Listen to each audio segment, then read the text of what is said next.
Hi guys, welcome back to my channel. ಇವತ್ತಿನ ವಿಡಿಯೋದಲ್ಲಿ city civil ಕೋರ್ಟಲ್ಲಿ ಹುದ್ದೆಗಳು ಖಾಲಿ ಇರುವಂಥದ್ದು, ಎಷ್ಟು ಹುದ್ದೆಗಳು ಖಾಲಿದ್ದಾವೆ, ಪ್ರಾರಂಭದ ದಿನಾಂಕ ಏನು, ಕೊನೆಯ ದಿನಾಂಕ ಏನು, ಕ್ವಾಲಿಫಿಕೇಷನ್ ಏನಾಗಿರಬೇಕು, ಏಜ್ ಎಷ್ಟಿರಬೇಕು, ಸ್ಯಾಲ್ರಿ ಎಷ್ಟಿದೆ, ಯಾವ ರೀತಿಯಾಗಿ ಅಪ್ಲಿಕೇಶನನ್ನು ಸಬ್ಮಿಟ್ ಮಾಡಬೇಕು ಅನ್ನೋದನ್ನು ಈ ಒಂದು ವಿಡಿಯೋದಲ್ಲಿ ಕಂಪ್ಲೀಟಾಗಿ ತಿಳಿಸ್ಕೊಡ್ತಾ ಹೋಗ್ತೇನೆ. ಇನ್ನೂ ಕೂಡ ಯಾರೆಲ್ಲ ಸಬ್ಸ್ಕ್ರೈಬ್ ಆಗಿಲ್ಲ, ಪ್ಲೀಸ್ ಸಬ್ಸ್ಕ್ರೈಬ್ ಆಗಿರಿ. ಹಾಗೆ ಲೈಕ್ ಬಟನ್ ಕಾಣಿಸ್ತಾ ಇರುತ್ತೆ, ಲೈಕ್ ಮಾಡಿರಿ. ಲೈಕ್ ಮಾಡಿದ್ರಾ? ಬನ್ನಿ ಈಗ ಒಂದೊಂದಾಗಿ ನೋಡ್ತಾ ಹೋಗೋಣ. ಈಗ ವಾಹನ ಚಾಲಕ ಮತ್ತು P1 ಹುದ್ದೆಗಳಿಗೆ ಅರ್ಜಿಯನ್ನು ಕರೆದಿದ್ದಾರೆ. ಈ ಒಂದು ಹುದ್ದೆಗಳು ಹೈದರಾಬಾದ್ ಕರ್ನಾಟಕದವರಿಗೆ ಮೀಸಲಿರುವಂಥದ್ದು. ಈ ಒಂದು ಹುದ್ದೆಗೆ ಅರ್ಜಿಯನ್ನು ಸಲ್ಲಿಸೋದಕ್ಕೆ ಕೊನೆಯ ದಿನಾಂಕ ಬಂದು 30/7/2026 ಕೊನೆಯ ದಿನಾಂಕ ಆಗಿರುತ್ತೆ. ಈ ಒಂದು ಹುದ್ದೆಗೆ ಆನ್ಲೈನ್ ಮುಖಾಂತರನೇ ನೀವು ಅಪ್ಲಿಕೇಶನನ್ನು ಸಬ್ಮಿಟ್ ಮಾಡಬೇಕಾಗಿರುತ್ತೆ. ಆ ಒಂದು ಲಿಂಕನ್ನು ಈ ವಿಡಿಯೋ ಡಿಸ್ಕ್ರಿಪ್ಷನ್ ಬಾಕ್ಸ್ನಲ್ಲಿ ಕೊಟ್ಟಿರ್ತೀನಿ. ಎಲ್ಲರೂ ಕೂಡ ಆ ಒಂದು ಲಿಂಕನ್ನು ಕ್ಲಿಕ್ ಮಾಡಿ ಅರ್ಜಿಯನ್ನು ಸಲ್ಲಿಸಬಹುದು. ಈಗ ವಾಹನ ಚಾಲಕರ ಹುದ್ದೆಗಳು ಒಟ್ಟು 7 ಹುದ್ದೆಗಳು ಇಲ್ಲಿ ಖಾಲಿ ಇರುವಂಥದ್ದು. ಜನರಲ್ ಮೆರಿಟಿಗೆ 3 ಹುದ್ದೆ, SCಗೆ 2 ಹುದ್ದೆ, ಕೆಟಗರಿ 2Aಗೆ 1 ಹುದ್ದೆ, ಕೆಟಗರಿ 2Bಗೆ 1 ಹುದ್ದೆ, ಒಟ್ಟು ಟೋಟಲ್ ಆಗಿ 7 ಹುದ್ದೆಗಳು ವಾಹನ ಚಾಲಕರ ಹುದ್ದೆಗಳು ಇಲ್ಲಿ ಸಿಟಿ ಸಿವಿಲ್ ಕೋರ್ಟಲ್ಲಿ ಖಾಲಿ ಇರುವಂಥದ್ದು. ಎಲ್ಲರೂ ಕೂಡ ಮಿಸ್ ಮಾಡ್ಕೊಳ್ಬೇಡ್ರಿ, ಕಂಪ್ಲೀಟಾಗಿ ಅಪ್ಲಿಕೇಶನ್ ಸಬ್ಮಿಟ್ ಮಾಡಿರಿ. ಹಾಗೆ P1 ಹುದ್ದೆಗಳು ಕೂಡ ಇಲ್ಲಿ ಖಾಲಿ ಇರುವಂಥದ್ದು. ಬಹಳಷ್ಟು ಹುದ್ದೆಗಳು ಖಾಲಿ ಇದ್ದಾವೆ.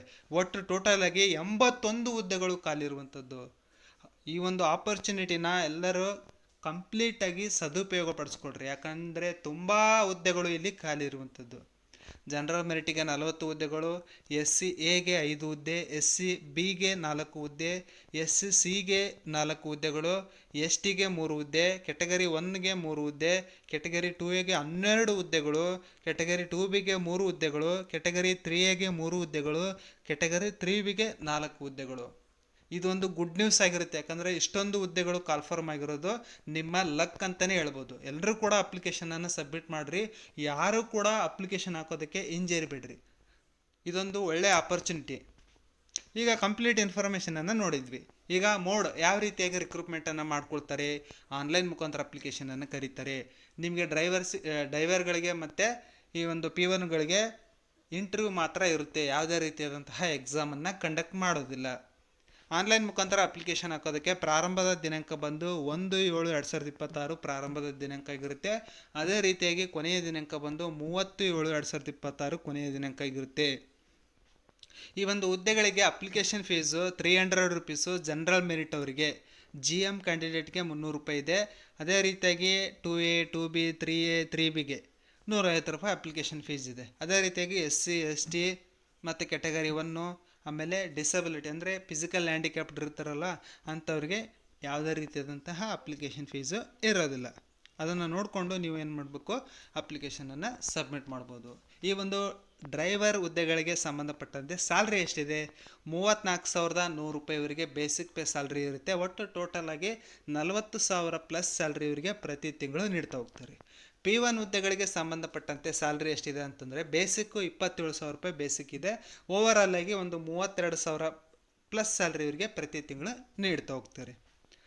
ಈ ಒಂದು ಕ್ವಾಲಿಫಿಕೇಷನನ್ನು ನೋಡ್ತಾ ಹೋಗೋಣ. ಈ ಡ್ರೈವರ್ ಹುದ್ದೆಗೆ ಸಂಬಂಧಪಟ್ಟಂತೆ SSLCಯನ್ನು ಕಂಪ್ಲೀಟ್ ಮಾಡ್ಕೊಂಡಿರಬೇಕು. ಅದರ ಜೊತೆಗೆ ಹೆವಿ ವೆಹಿಕಲ್ ಡ್ರೈವಿಂಗ್ ಲೈಸೆನ್ಸನ್ನು ನೀವು ಹೊಂದಿರಬೇಕಾಗುತ್ತೆ. ಇದು ವಾಹನ ಚಾಲಕರ ಹುದ್ದೆಗೆ ಸಂಬಂಧಪಟ್ಟಂತೆ ಕ್ವಾಲಿಫಿಕೇಷನ್ನು SSLCಯನ್ನು ಕಂಪ್ಲೀಟ್ ಮಾಡಿರಬೇಕು ಅಥವಾ ತತ್ಸಮಾನ ವಿದ್ಯಾರ್ಹತೆಯನ್ನು ನೀವು ಹೊಂದಿರಬೇಕಾಗುತ್ತೆ. ಅದರ ಜೊತೆಗೆ ಹೆವಿ ವೆಹಿಕಲ್ ಡ್ರೈವಿಂಗ್ ಲೈಸೆನ್ಸನ್ನು ಹೊಂದಿದ್ದರೆ ಮಾತ್ರ ಡ್ರೈವರ್ ಹುದ್ದೆಗೆ ಅರ್ಜಿಯನ್ನು ಸಲ್ಲಿಸಬಹುದು. P1 ಹುದ್ದೆಗೆ ನೀವು 10th ಅಂದರೆ SSLCಯನ್ನು ಕಂಪ್ಲೀಟ್ ಮಾಡ್ಕೊಂಡಿರ್ಬೇಕು. ಆಮೇಲೆ ಕನ್ನಡವನ್ನು ಓದೋದಕ್ಕೆ ಮತ್ತು ಬರೆಯೋದಕ್ಕೆ ನಿಮಗೆ ಬರ್ತಾ ಇರಬೇಕು. ಇಷ್ಟು ಕಂಪ್ಲೀಟಾಗಿ ಬಂದರೆ ನೀವು P1 ಹುದ್ದೆಗೆ ಅರ್ಜಿಯನ್ನು ಸಲ್ಲಿಸಬಹುದು. ಈಗ ಏಜ್ ಎಷ್ಟಿರಬೇಕು, ಮಿನಿಮಮ್ 18 ವರ್ಷ ಇರಬೇಕು. ಅದರಲ್ಲಿ 18ರಿಂದ 40 ವರ್ಷದೊಳಗಿನ ಎಲ್ಲ ಅಭ್ಯರ್ಥಿಗಳು ಕೂಡ ಅರ್ಜಿಯನ್ನು ಸಲ್ಲಿಸಬಹುದು. ಒನ್ ಟೈಮ್ ಏನು ಮಾಡಿದ್ದಾರೆ, 5 years ಏಜ್ ರಿಲ್ಯಾಕ್ಸೇಷನನ್ನು ಕೊಟ್ಟಿದ್ದಾರೆ. ಅದನ್ನು ನೋಡಿಕೊಂಡು ನೀವೇನು ಮಾಡಬೇಕಾಗುತ್ತೆ, ಅಪ್ಲಿಕೇಶನನ್ನು ಸಬ್ಮಿಟ್ ಮಾಡಬೇಕಾಗಿರುತ್ತೆ. ಈಗ ಡ್ರೈವರ್ ಮತ್ತು ಈ ಒಂದು P1 ಹುದ್ದೆಗಳಿಗೆ ಎಕ್ಸಾಮ್ ಇರೋದಿಲ್ಲ, ಬಟ್ ಅದರ ಬದಲು ಅವ್ರು ಏನು ಮಾಡ್ತಾ ಹೋಗ್ತಾರೆ, ಸಂದರ್ಶನವನ್ನು ತೆಗೆದುಕೊಳ್ತಾ ಹೋಗ್ತಾರೆ. ಸಂದರ್ಶನದ ಮುಖಾಂತರ ಅವರು ಏನು ಮಾಡ್ತಾರೆ, ನಿಮಗೆ ಆಯ್ಕೆಯನ್ನು ಮಾಡ್ತಾ ಹೋಗ್ತಾರೆ. ಆದರೆ ಈ ಒಂದು ಡ್ರೈವರ್ ಹುದ್ದೆಗೆ ಸಂಬಂಧಪಟ್ಟಂತೆ ಅವ್ರೇನು ಮಾಡ್ತಾರೆ, ಡ್ರೈವಿಂಗ್ ಟೆಸ್ಟನ್ನು ಮಾಡ್ತಾರೆ. ಡ್ರೈವಿಂಗ್ ಟೆಸ್ಟ್ ಮಾಡಿದ ಮೇಲೆ ಅದರಲ್ಲಿ ಯಾರು ಒಳ್ಳೆಯ ಅಂಕಗಳನ್ನು ಪಡಿತೀರಿ ಅಂಥವ್ರಿಗೆ ಸಂದರ್ಶನಕ್ಕೆ ಕರೀತಾರೆ. ಸಂದರ್ಶನದಲ್ಲಿ ಅವ್ರು ಏನು ಮಾಡ್ತಾ ಹೋಗ್ತಾರೆ, ಒಳ್ಳೆಯ ಪರ್ಫಾರ್ಮೆನ್ಸನ್ನು ಮಾಡಿದವರಿಗೆ ಅವರು ನೇಮಕಾತಿಯನ್ನು ಮಾಡ್ಕೊಳ್ತಾರೆ. ಆದರೆ P1 ಹುದ್ದೆಗಳಿಗೆ ಯಾವುದೇ ರೀತಿಯಾದಂತಹ ಎಕ್ಸಾಮ್ ಕಂಡಕ್ಟ್ ಮಾಡೋದಿಲ್ಲ. ಡೈರೆಕ್ಟಾಗಿ ಶಾರ್ಟ್ ಲಿಸ್ಟ್ ಮಾಡ್ತಾರೆ. ಶಾರ್ಟ್ ಲಿಸ್ಟ್ ಮಾಡಿದವ್ರನ್ನ ಸಂದರ್ಶನಕ್ಕೆ ಕರೀತಾರೆ. ಸಂದರ್ಶನದಲ್ಲಿ ಯಾರು ಚೆನ್ನಾಗಿ ಪರ್ಫಾರ್ಮೆನ್ಸನ್ನು ಮಾಡ್ತಾರೆ ಅಂಥವ್ರಿಗೆ ಅವ್ರು ಏನು ಮಾಡ್ತಾ ಹೋಗ್ತಾರೆ, ನೇಮಕಾತಿಯನ್ನು ಮಾಡ್ಕೊಳ್ತಾ ಹೋಗ್ತಾರೆ. ಅದಾದಮೇಲೆ ಇಷ್ಟು ಕಂಪ್ಲೀಟ್ ಇನ್ಫಾರ್ಮೇಷನ್ ನಿಮಗೆ ಗೊತ್ತಾಯಿತು. ಪ್ರಾರಂಭದ ದಿನಾಂಕ ಗೊತ್ತಾಯಿತು, ಕೊನೆಯ ದಿನಾಂಕ ಗೊತ್ತಾಯಿತು, ಆನ್ಲೈನ್ ಮುಖಾಂತರ ಅಪ್ಲಿಕೇಶನ್ ಸಬ್ಮಿಟ್ ಮಾಡಬೇಕು ಅನ್ನೋದು ಕೂಡ ಗೊತ್ತಾಯಿತು, ಅಪ್ಲಿಕೇಶನ್ ಫೀಸ್ ಗೊತ್ತಾಯಿತು, ಆಮೇಲೆ ಸ್ಯಾಲ್ರಿ ಕೂಡ ಗೊತ್ತಾಯಿತು. ಕಂಪ್ಲೀಟ್ ಇನ್ಫಾರ್ಮೇಷನ್ ನಿಮಗೆ ತಿಳಿಸ್ಕೊಟ್ಟಿದ್ದೀನಿ. ಎಲ್ಲರೂ ಕೂಡ ನನ್ನ ಚಾನಲನ್ನು ಸಬ್ಸ್ಕ್ರೈಬ್ ಆಗಿರಿ. ಅದಲ್ಲದೆ ಈ ಒಂದು ವಿಡಿಯೋವನ್ನು ನಿಮ್ಮ ಸ್ನೇಹಿತರಿಗೆ, ನಿಮ್ಮ ಫ್ಯಾಮಿಲಿಯವರಿಗೆ ಶೇರ್ ಮಾಡಿರಿ, ಲೈಕ್ ಮಾಡಿರಿ, ಹಾಗೆ ಸಬ್ಸ್ಕ್ರೈಬ್ ಆಗೋದನ್ನು ಮಾತ್ರ ಮರಿಬೇಡಿ. ಎಲ್ಲರಿಗೂ ಕೂಡ ಗುಡ್ ಲಕ್.